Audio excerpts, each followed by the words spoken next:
La llamada llegó un martes por la tarde, cuando el sol empezaba a bajar y el ruido del tráfico se colaba por la ventana de la cocina. Estaba picando cebolla para la cena y pensé que sería mi marido avisando de que llegaría tarde otra vez. La voz al otro lado, sin embargo, era masculina, neutra, demasiado controlada. Dijo el nombre del restaurante donde habíamos celebrado nuestro aniversario hacía apenas 2 semanas y, antes de que pudiera interrumpirlo, soltó la frase que me dejó inmóvil con el cuchillo suspendido en el aire. Tenía que ver la grabación, debía ir sola y no decirle nada a mi marido. Pregunté de qué grabación hablaba, pero respondió que era mejor explicarlo en persona. Colgó sin despedirse. Durante unos segundos me quedé mirando la tabla de madera, como si las vetas pudieran darme una explicación. El olor de la cebolla me hizo arder los ojos, aunque no estaba segura de que las lágrimas fueran por eso. Mi primer impulso fue reírme, pensar que se trataba de una broma de mal gusto o de una confusión. El restaurante era elegante, discreto, un lugar donde uno iba a celebrar momentos importantes, no a protagonizar intrigas. Aún así, la forma en que había insistido en que fuera sola me produjo un nudo en el estómago. Guardé el cuchillo, apagué el fuego y me senté a la mesa. Intenté reconstruir la noche del aniversario. Habíamos llegado puntuales, mi marido con su traje azul que le quedaba un poco grande en los hombros, yo con un vestido negro sencillo que él siempre decía que me hacía ver misteriosa. El camarero nos había reconocido y felicitado, era un sitio al que íbamos de vez en cuando, aunque no tan seguido como antes. Brindamos, reímos, hablamos de cosas pequeñas. Nada fuera de lo normal, nada que justificara una llamada así. Cuando mi marido llegó a casa, lo saludé con un beso y fingí normalidad. Me preguntó qué había para cenar y respondí cualquier cosa. Mientras comíamos, hablaba de su día en el trabajo, de un cliente difícil, de una reunión que se había alargado. Yo asentía, pero apenas lo escuchaba. La frase "no le diga nada a su marido" resonaba en mi cabeza como una advertencia y una provocación al mismo tiempo. Me pregunté qué pasaría si se lo decía, si aquello se desvanecería como una burbuja o si, por el contrario, explotaría en algo peor. Esa noche casi no dormí. Me giraba en la cama, observando su espalda subir y bajar con la respiración tranquila. Pensé en lo mucho que lo conocía, en los años compartidos, en las discusiones y las reconciliaciones. También pensé en las pequeñas cosas que había empezado a notar y que siempre había decidido ignorar, mensajes borrados, cambios de humor repentinos, excusas demasiado ensayadas. Me obligué a no sacar conclusiones precipitadas, pero la duda ya había echado raíces. Al día siguiente llamé al restaurante. Contestó la misma voz. Me dijo que podía pasar esa tarde, que me esperarían en una sala privada. Pregunté por qué no podían enviarme la grabación o decirme de qué se trataba. Insistió en que era algo delicado, que era mejor verlo allí. Agradeció mi comprensión, como si ya la hubiera dado, y colgó. Decidí ir después del trabajo. Me inventé una excusa para mi marido, una reunión tardía, algo sin importancia. Me miré al espejo antes de salir y noté que tenía el rostro pálido, los labios apretados. Tomé el abrigo y salí sin mirar atrás. El restaurante estaba más silencioso de lo habitual. No era hora punta, pero aún así me sorprendió la ausencia de clientes. En la entrada, el mismo camarero de siempre me saludó con una sonrisa que se desvaneció al reconocerme. Me pidió que lo siguiera. Caminamos por un pasillo estrecho hasta una puerta que nunca había visto. Dentro había una mesa pequeña, 2 sillas y un monitor apagado en la pared. El gerente, un hombre de cabello canoso y expresión cansada, me ofreció sentarme. No perdió tiempo en rodeos. Dijo que el restaurante tenía cámaras por seguridad, que revisaban las grabaciones cuando ocurría algo fuera de lo común. Habló de una denuncia reciente, de una investigación interna. Yo lo miraba sin entender, con las manos entrelazadas para que no notara cómo me temblaban. Cuando mencionó la fecha de nuestro aniversario, sentí un golpe seco en el pecho. Encendió el monitor. La imagen era granulada, en blanco y negro. Reconocí la mesa junto a la ventana, la lámpara, incluso el cuadro torcido en la pared. Me vi a mí misma sentada, gesticulando mientras hablaba. Mi marido estaba frente a mí, sonriendo. Todo parecía normal al principio. El gerente avanzó la grabación, aceleró. Vimos al camarero traer el vino, luego el segundo plato. De repente, mi marido se levantó con la excusa de ir al baño. Yo me quedé revisando el teléfono. El gerente detuvo el video y señaló una esquina de la pantalla. Una figura se acercaba a la mesa. Era una mujer. No la reconocí al instante, pero algo en su postura me resultó familiar. Se inclinó hacia mí, dijo algo. Yo levanté la vista, parecía sorprendida, luego sonreí. La mujer dejó algo pequeño sobre la mesa y se alejó. El gerente reanudó la grabación. Yo guardé el objeto en el bolso sin darle importancia. No recordaba ese momento. No recordaba a esa mujer. Sentí un mareo leve. El gerente pausó de nuevo y me preguntó si reconocía a la persona. Negué con la cabeza. Dijo que habían revisado otras cámaras y que la mujer había entrado sola, había ido directamente a nuestra mesa y se había ido sin consumir nada. No era una clienta habitual. La grabación continuó. Mi marido regresó, se sentó, seguimos comiendo. La noche terminó como cualquier otra. El gerente apagó el monitor y me miró con una mezcla de cautela y compasión. Me explicó que, días después, la mujer había vuelto al restaurante con la policía. Había denunciado la desaparición de un objeto de valor, afirmando que lo había entregado por error a una persona equivocada. Las cámaras la habían llevado hasta mí. Sentí que el mundo se inclinaba. Pregunté qué objeto. Dijo que no podía dar detalles sin la policía presente, pero que consideraba justo avisarme antes de que el asunto escalara. También dijo que había algo más en la grabación, algo que me concernía directamente. Volvió a encender el monitor. Esta vez, la imagen mostraba otra zona del restaurante. Una mesa cercana a la barra. Mi marido estaba allí, inclinado hacia la misma mujer. Hablaban en voz baja. Él reía, ella tocaba su brazo. El tiempo marcaba minutos antes de que él se levantara para ir al baño y pasar por nuestra mesa. El gerente me explicó que habían estado allí casi 20 minutos. Yo sentía que cada segundo se estiraba como una cuerda a punto de romperse. Miré la pantalla sin parpadear. Quise encontrar una explicación inocente, una coincidencia, pero la intimidad de la escena me lo impedía. No parecían dos desconocidos. El gerente avanzó hasta el momento en que mi marido se levantaba y se dirigía hacia nuestra mesa. Antes de hacerlo, la mujer le entregaba algo, el mismo objeto que luego dejó sobre la mesa frente a mí. Apagué la pantalla yo misma. Necesitaba aire. El gerente me ofreció agua y acepté. Me explicó que la mujer había identificado a mi marido como alguien que conocía desde hacía tiempo, que había dicho que él le había pedido que entregara el objeto a su esposa.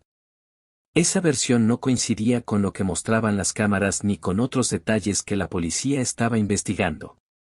Me preguntó si quería presentar una declaración. Dije que no en ese momento. Me levanté con dificultad, como si mis piernas no me pertenecieran. El gerente me acompañó hasta la salida y me pidió discreción, por el bien de todos. Asentí sin saber exactamente a qué estaba comprometiéndome. Al salir a la calle, el ruido de la ciudad me golpeó con fuerza. Caminé sin rumbo durante varios minutos, tratando de ordenar mis pensamientos. La imagen de mi marido hablando con esa mujer se superponía con recuerdos de nuestra vida juntos.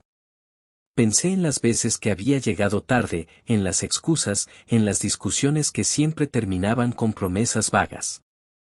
Saqué el teléfono del bolso y, por reflejo, busqué el objeto que había guardado aquella noche. No estaba segura de si aún lo tenía. Metí la mano y lo encontré. Era pequeño, frío al tacto. No lo había abierto nunca. El ordenador tardó unos segundos eternos en reconocerlo. Apareció una sola carpeta, sin nombre. Hice doble clic y se desplegó una lista de archivos de video y audio, todos fechados en distintos días de los últimos meses. Algunos tenían nombres genéricos, otros estaban numerados. Sentí un impulso de cerrar todo y apagar el portátil, pero ya era demasiado tarde para fingir ignorancia. Abrí el primer archivo. La imagen mostraba el interior de un coche, grabado desde el tablero. Reconocí el reflejo del rostro de mi marido en el parabrisas.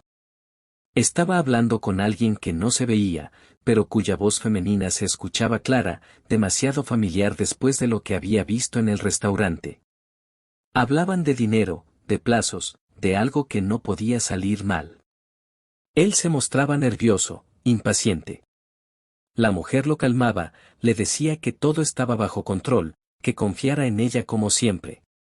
Cerré el archivo con un golpe seco del ratón. Mi respiración se había vuelto irregular. Abrí otro. Esta vez era un audio. La voz de mi marido sonaba cansada, derrotada. Decía que no podía seguir mintiéndome, que aquello se estaba yendo de las manos. La mujer se reía suavemente y le recordaba que ya había cruzado demasiadas líneas como para echarse atrás. Mencionó mi nombre. Dijo que yo no sospechaba nada, que era mejor así. Sentí un calor subir por el cuello, una mezcla de rabia y vergüenza. Pasé al siguiente archivo. En ese aparecía el restaurante, desde otra cámara, un ángulo distinto. Se los veía claramente a los dos, más cerca de lo que había imaginado. Él le tomaba la mano por un instante, ella se inclinaba para decirle algo al oído. No era solo una complicidad pasajera, había intimidad, historia, algo que se había construido con tiempo y secretos. Escuché el ruido de la llave en la cerradura y cerré el portátil de golpe. Mi corazón latía tan fuerte que temí que pudiera oírlo desde la entrada. Me levanté, guardé la memoria USB en el bolsillo del pantalón y me dirigí a la cocina, fingiendo normalidad.